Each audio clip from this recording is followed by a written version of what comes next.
Hello everybody, it is Calxiyn here. If you guys enjoyed this video, remember that you guys should subscribe. Make sure to, it's a little shiny in here, I guess.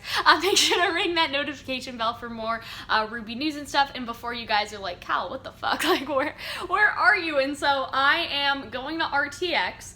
And so the night before my flight, tomorrow is my flight. I'm staying with my aunt because my aunt lives near the airport and she lives downtown. And so when I saw the news about the new voice actor, I was like, okay, well, I gotta find somewhere to record. And so this kitchen has a very nice little light here. So I just decided to set up. You guys are on my little tripod, which if you guys didn't see that, I'm gonna put in the vlog video for tomorrow. But anyway, let's just get into the news. So I only have my phone. So usually for these type of videos, whenever Rooster Teeth tries to like announce something, it's so weird standing up too. Like there's so much movement. Like I just have freedom. You know what I mean? But anyway, usually when these videos, you know, sort of need to be made or there's sort of an announcement, I'll read the Rooster Teeth community post. In this case, Carrie is the one that made the post. So obviously Miles and Carrie are the writers for RWBY. Carrie made the post. And so that was interesting, but as you guys can probably tell, I can't read it. I can't read it to you and record at the same time. So I decided to sort of do a little screen share of it. And so I'm gonna put that in the video now.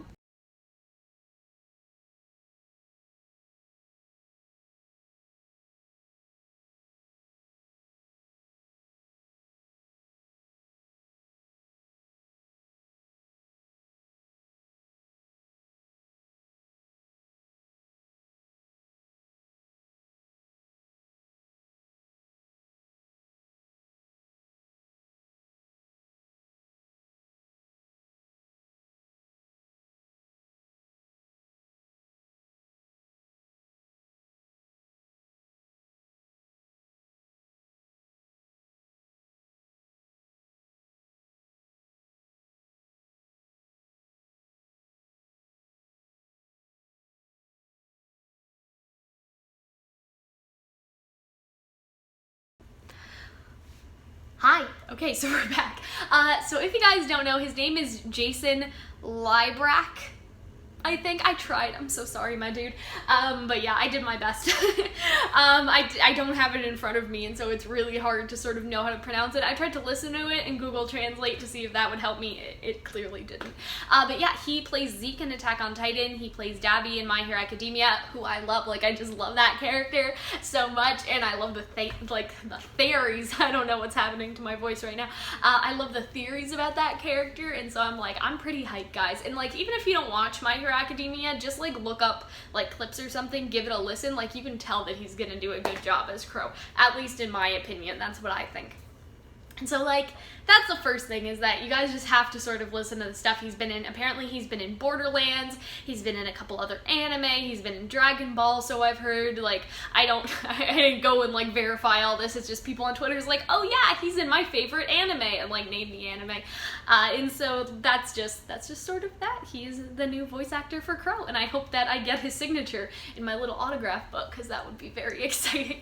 But yeah, so there's that. I just hope that we are gonna ride a positivity wave into RTX, after RTX, you know, just because like, other than this situation, obviously like Rooster Teeth's kind of been through the ringer. Is that what they say? Like, I think ringer is like the boxing thing, whereas I'm thinking of like those things where you squish the towels. Either way, it's sort of the same analogy, like a washboard, and then you like squish. Anyway, and so, you know, we've talked about a couple of them. Like, we talked about the crunch time stuff, right? We didn't really talk about, like, I don't know, there's like, this is more like things in the show, but people had like drama about Adam and all that stuff. And so it's sort of one of those things where I'm just sort of like, can we just not, right? Especially with, you know, the internal stuff that is about the show.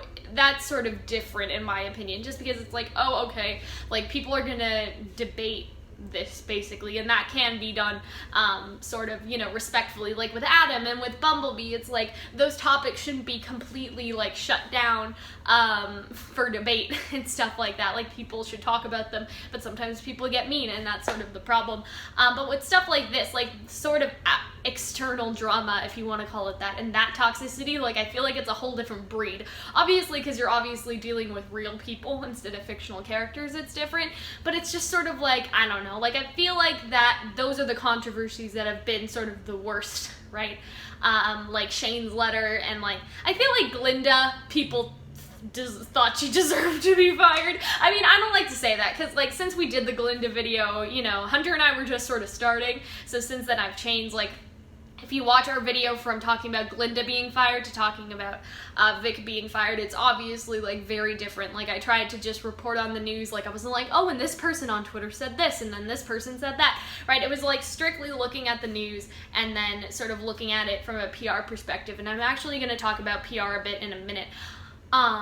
But yeah, so it was a little different. Also, I feel like it was because, you know, there's a difference between like someone making an ass of themselves on Twitter and then sort of all this business, right? And so that's sort of the other thing. It's just sort of like, there's been so much toxic conversation, I guess, like with, again, like the Qrow voice actor stuff and then the crunch time stuff. It's just like, it's something that I don't think people can talk civilly about to some extent, because people seem to be getting really nasty, and so I just hope that it's over, and I hope that it's over too, because whenever something like this happens, people turn to the RWBY YouTubers to like do something, and I'm just like, what the fuck do you want us to do? Like, we can't do anything about it, right? And it's also, you know, I want to be able to say what I want on my channel, and like, I don't like to give my opinions on stuff. Like, again, with the Vic situation, I didn't want to, or even the crunch time, I didn't want to be like, well, somebody said this, these people said that. Like, I feel like that's going into territory of like, there's reporting on the news, but then there's like telling people what to think, and I don't really like that.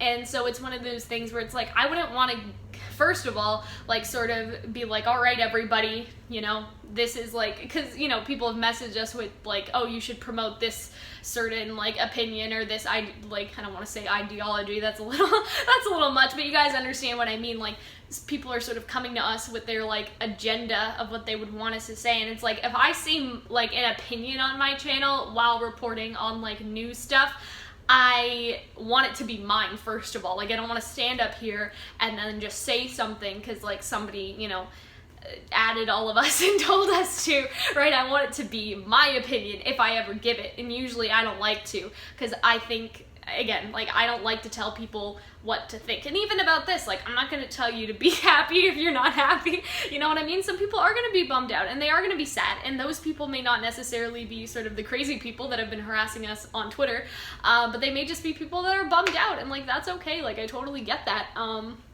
you know, just because, like, for some people, the voice actor does really make the character. I've never been of that opinion. Like, you guys probably know, but I do, like, Broadway and stuff, and I see a lot of Broadway shows, and the cast is never the original when it travels around, right? And so it's sort of one of those things where, especially for long-running shows, like, I went to the States and saw Wicked, and it's like, Wicked was not with Idina Menzel and Christian Chenoweth, because the show has been going on for, like, 10 years. Like, obviously, it's not the same cast, but anyone with that sort of spark of Elphaba, or that sort of spark of Glinda, can bring those characters alive, and I think that's true with voice acting as well. It just hasn't really gotten on yet. I guess too, it's because voice acting usually isn't necessarily the long-term commitment that is doing a show 8 times a week, right? Like a Broadway show 8 times a week, 9 times a week, right? Like every single night, including like a weekend matinee, right? And so it's one of those things where it's like the afternoon and the evening shows.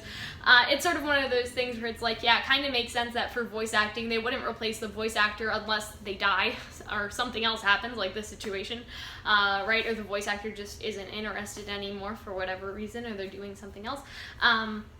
But for Broadway, it definitely does make sense, because like, you're doing the same show 8 times a night for a year, and like, it's the best job in the world, but at the same time, like, that has to get tiring. You want to sort of move on to other things, where obviously voice acting is a lot of work, but it's not getting up on stage 8 times a week, you know what I'm saying? And so I understand why they sort of rotate faster, and like, more so, because really the only time I've seen voice actors get replaced is when they die, and like, that's usually with Disney. Like, Disney has like like apprentices. Like there's like the guy that you know, moved on to voice like Mickey Mouse. Like he was like the Mickey Mouse apprentice. Like he was the next in line for the Mickey Mouse throne. And like I think that stuff's kind of cool too. So yeah, that's my first thing, is like I just hope that people try to be positive, right? Like I'm trying to do that. I don't know if you guys saw on Twitter, this is a little off topic, but I have a summer journal, and so like I journal all throughout the year and do it by semester. And so I do one summer journal, one semester, 2 semester, and then summer again. Like it's that sort of rotation. And so it's like I try to pick, like do a New Year's resolution thing each time. It's just like I'm just trying to like cut the toxic shit out of my existence. Especially, I don't know if you guys saw, but like I watched that YouTube video by Nick Robinson of that Japanese game developer whose name I am blanking on, and I can't look it up because I can't, my phone is right there. But yeah, like who has like 17,000 people blocked on Twitter. It is just like making his own perfect Twitter timeline utopia or something. I'm like, damn, like you guys just have to watch that video, because if you guys actually like go watch that, like it'll change your life. Because like, you know what I mean? Like I don't really like blocking people, or at least I didn't. Now I'm like, yeah, obviously. But I just like, you know, it's hard not to care when people are like, oh, why won't you debate me? Are you scared? You know, like a 12-year-old or whatever, like schoolyard kids. But at the same time, like now I'm like, I don't care. I'm just gonna block all of you. And so yeah, that's my new summer mantra, I guess. And so I just hope that people sort of remain positive. From the PR side, people have asked like, why not wait till RTX? And I feel like, first of all, it's going to be a shock to some people, especially the people that are sad. Like, you know, I think, again, it's valid to be sad about it.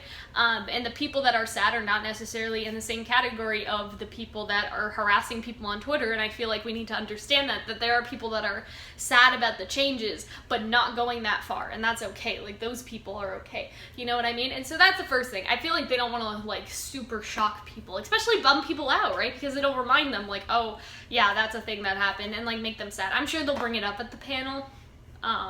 So there's that. The other thing, too, I don't know. Like, I don't really know why they decided to do it, but it seems like they kind of threw it in at the end of the Q&A post. Because if you guys didn't see, like, the whole post, basically, like, there was a giant wall of the post that was about the new question submitting system and how they're going to use a form. Also, if you guys didn't know, a couple months ago, I made a video suggesting that they do that. So I don't know if it's my fault, but I'm gonna take credit for them changing something, because I made a whole video about this would make RTX better, do a question form using the app, it'll change your life. Like, there are so many bad questions every year, right? And so I'm taking credit for that. That's mine now. Sorry, but yeah. And so I feel like maybe that's the other reason, because it does sort of tie into each other, right? They're trying to moderate the questions a little better because people were going to be stupid, right? And I hate when people are stupid. But yeah, from the PR perspective, I literally have no idea, other than like to get the shitstorm out of the way and then it'll be calm for RTX. I can't think of a plausible PR solution. So I'm out of luck. But yeah, I don't know. Let me know what you guys think, though. If you guys are in a similar major, or maybe you just have an opinion, that's okay, too. But yeah, I will see you guys later, I guess. Bye.